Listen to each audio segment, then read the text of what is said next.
धर्म शास्त्रों के अनुसार विजया एकादशी समस्त मनुष्यों को विजय प्रदान कराती है। त्रेता युग में जब मर्यादा पुरुषोत्तम श्री रामचंद्र जी वानर सेना सहित लंका को प्रस्थान किया, समुद्र से किनारे पहुंच उस अगाध समुद्र को देखकर लक्ष्मण जी से कहा कि समुद्र को हम किस प्रकार से पार करेंगे। तब उनकी इस समस्या का हल बताते हुए कदालंबे ऋषि बोले कि हे राम, फाल्गुन मास के कृष्ण पक्ष की एकादशी का उत्तम व्रत करने से निश्चित ही आपकी विजय होगी, साथ ही आप समुद्र भी अवश्य पार कर लेंगे। पौराणिक कथा के अनुसार जब रावण ने माता सीता का हरण कर लिया तो भगवान श्री राम और उनके अनुज लक्ष्मण बहुत ही चिंतित हो गए। फिर उनको हनुमान जी की मदद से सुग्रीव से मुलाकात हुई और वो वानर सेना की मदद से रावण की लंका पर चढ़ाई करने के लिए विशाल समुद्र के तट पर आए। लंका पर चढ़ाई कैसे की जाए, क्योंकि उनके सामने विशाल समुद्र जैसी चुनौती थी, उनको कुछ उपाय समझ में नहीं आ रहा था। अंत में उन्होंने समुद्र से ही लंका पर चढ़ाई करने के लिए मार्ग मांगा, लेकिन वो असफल रहे। फिर उन्होंने ऋषि मुनियों से इसका उपाय पूछा। तब उन्होंने श्री राम को अपनी वानर सेना के साथ विजया एकादशी का व्रत करने का उपाय बताया। ऋषि मुनियों ने व्रत बताया कि किसी भी शुभ कार्य की सिद्धि के लिए व्रत करने का विधान है।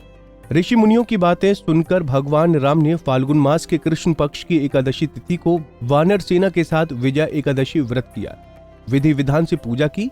कहा जाता है कि विजया एकादशी व्रत के प्रभाव से ही उनको समुद्र से लंका जाने का मार्ग प्रशस्त हुआ।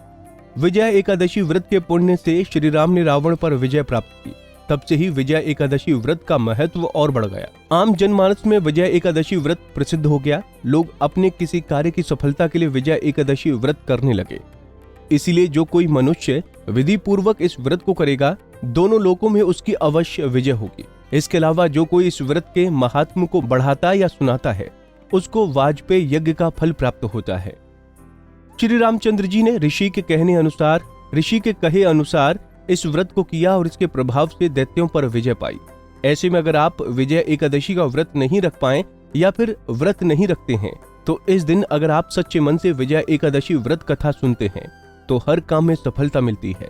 कथा सुनते समय भगवान हरि का ध्यान करें और मन ही मन अपनी मनोकामना भी वो ध्यान रखें। इस कथा को सुनते समय आपके मन में किसी के प्रति कपट ना हो। अगर आप इस विधि से पूरी निष्ठा के साथ इस कथा को सुन लेते हैं तो भगवान विष्णु आपको हर काम में सफलता प्रदान करते हैं।